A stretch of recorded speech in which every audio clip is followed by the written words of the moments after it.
स्वागत है आपका एजुकेशन प्लेनेट पर। मैं रेखा गुरीजा। आज हम करेंगे सूरदास के पद भाग 2। पहला भाग जिसमें हमने 2 पद किए थे, पहला और दूसरा, और दूसरे भाग में आज हम करेंगे तीसरा पद और चौथा पद। तो तैयार हैं सब? तीसरा पद। हमारे हरि हारिल की लकड़ी, मन करम बचन नंद नंदन उर, यह दृढ़ करी पकड़ी।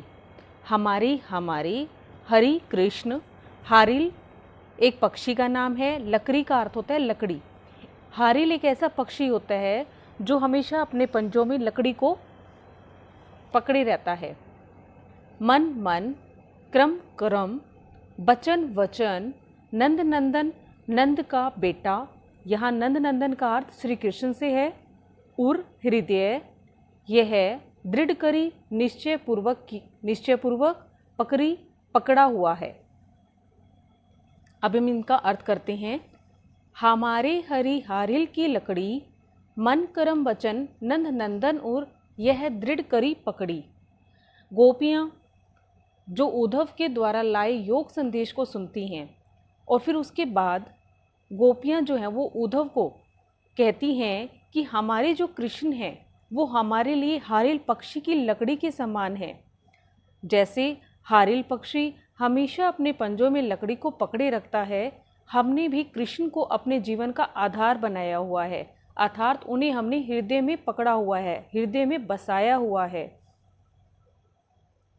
हम एक क्षण के लिए भी उन्हें अपने जीवन के आधार कृष्ण को नहीं भूल सकती, उन्हें अपने से दूर नहीं मान सकती। मन कर्म वचन नंद नंदन उर, हमारे मन में, हमारे क्रम में, हमारे वचनों में श्री कृष्ण ही है और उन्हें हमने मन में, वचन में, क्रम में दृढ़तापूर्वक कृष्ण को ही पकड़ा हुआ है। अर्थात कहने का अर्थ है कि जीवन के आधार श्री कृष्ण को वो नहीं भूल पाती हैं। वे मन, वचन और क्रम से श्री कृष्ण की ही उपासना करती हैं, श्री कृष्ण की ही उपासिकाएं हैं। उन्हें हर स्थिति में कृष्ण ही दिखाई देता है। जागत सोवत स्वपन, दिवस निसी कान्ह है जकरी। जागत जागते हुए, सोवत सोते हुए, स्वपन स्वपन में, दिवस दिन, निसी रात, कान्ह कृष्ण कृष्ण। जकरी होती है रटती रहती हैं।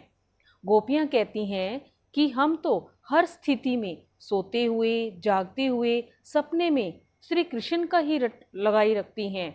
हमारे मन में क्षण भर के लिए श्री कृष्ण अलग नहीं होते हैं।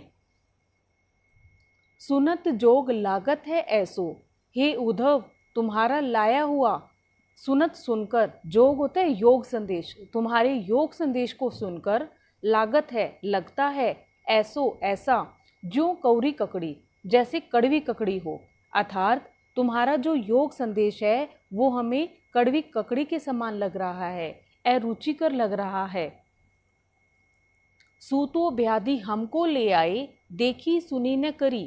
गोपियाँ उद्धव से कहती हैं, सूतो तुम तो, सूतो का अर्थ है तुम तो, व्याधि होता है रोग, बीमारी, हमको ले आए, हमारे लिए ले आए। गोपियाँ उद्धव से कहती हैं कि तुम तो हमारे लिए ऐसी बीमारी ले आए, देखी सुनी न करी, जो हमने आज तक न तो कभी सुनी है और न ही उसे कभी प्रयोग में देखा है। यह तो सुर तिन्हि ले सौंपो, जिनके मन चक्री। सूरदास जी कहते हैं, सुर जो दिया हुआ है यहाँ पे सूरदास के लिए है। सूरदास जी कहते हैं कि वे गोपियाँ उद्धव से कह रही हैं कि ये बीमारी तिन्हि होते हैं उन्हें, ये बीमारी तो उन लोगों को सौंप दो, उन लोगों को दे दो जिनके मन चक्री। मन चक्री होता है, मन में चक्कर होता है, दुविधा होती है।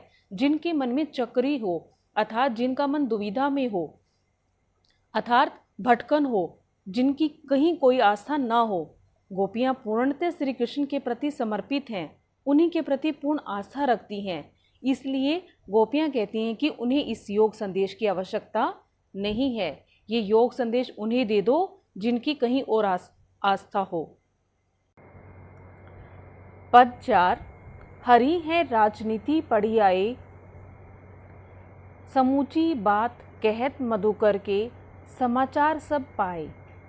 गोपियाँ उद्धव के माध्यम से भेजे गए श्री कृष्ण के योग संदेश कि संदेश को सुनकर अपने प्रति अन्याय, धोखा, अत्याचार बताती हैं और वे आपस में सखियां बात करती हैं और कहती हैं, हरि है राजनीति पढ़ाए। श्री कृष्ण ने राजनीति पढ़ ली है, राजनीति सीख ली है।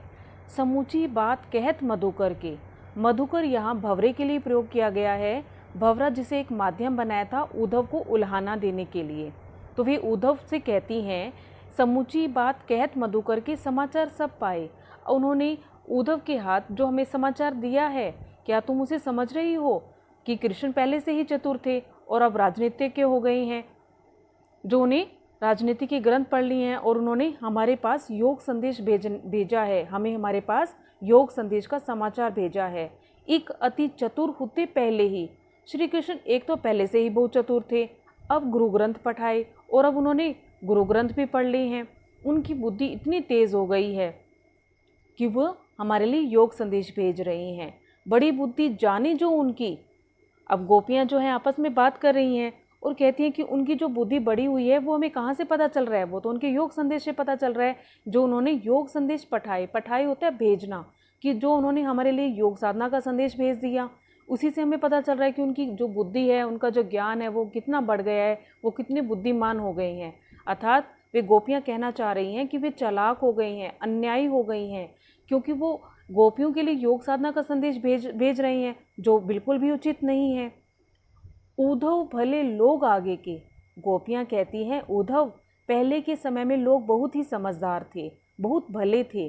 परहित डोलत धाय, परहित होते दूसरों की भलाई के लिए, डोलत धाय वो दूसरों की भलाई के लिए ही काम करते थे, दूसरों के भले के लिए वे दौड़े आते थे। उद्धव अब अपने मन फेर पाइए, अब उनके मन में फेर आ गया है। चलत जो होते चुराए। गोपियाँ कहती हैं कि हम तो केवल इतना ही चाहती हैं कि हमें हमारा चित्त मिल जाए, जो हमारा जो मन है, जो वो जाते समय अपने साथ चुरा कर ले गए थे, हम अपना मन मिल जाए वापिस से, हम तो सिर्फ इतना ही चाहते हैं। अब अपने मन फेर पाइए, चलते जो होते चुराए। अब तुम ही बताओ कि हम अपने मन को कैसे प्राप्त कर सकते हैं। ते क्यों अनीति करे आपुंजे और अनीति छुड़ाए। वे दूसरों द्वारा अपनाई जाने वाली रूतियों को ही छुड़ाने का काम करते हैं। कहने का तात्पर्य है कि गोपियां तो प्रेम की रीति का पालन करना चाहती थी, किंतु कृष्ण ने योग संदेश भेज दिया और उनकी प्रेम की रीति निभाने की भावना को ठेस पहुंचाई। वास्तव में ये गोपियों के प्रति अन्याय था। राज धर्म तो यह सुर जो प्रजा ने जाहि सताए। सूरदास जी कहते हैं कि वे गोपियां इतनी दुखी हैं कि वो ये कह रही हैं, राज धर्म तो ये, गोपियां कहती हैं कि राज धर्म तो यह है जो प्रजा न जाहि सताए, कि प्रजा को किसी तरह से सताया ना जाए, उन्हें किसी तरह से तकलीफ ना दी जाए। एक राजा का तो ये फर्ज होता है कि सभी उनके प्रति पालन किया जाए, उन्हें किसी तरह का दुख न दिया जाए, लेकिन जो कृष्ण है वो राजा होकर भी गोपियों के सारे सुख चैन छीन कर उन्हें और भी दुखी कर रहे हैं, तो ये किसी तरह का कोई अच्छा राजधर्म नहीं है।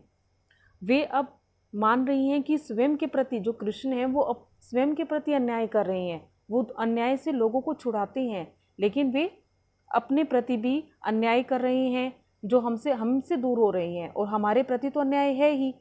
तो अब गोपियां जो कह रहे हैं कि एक राजा को यह शोभा नहीं देता, क्योंकि राजा का जो धर्म होता है वो यही होता है कि वो प्रजा के हित में ही काम करे, लेकिन यहाँ तो जो राजा है वो ही प्रजा को सता रहा है।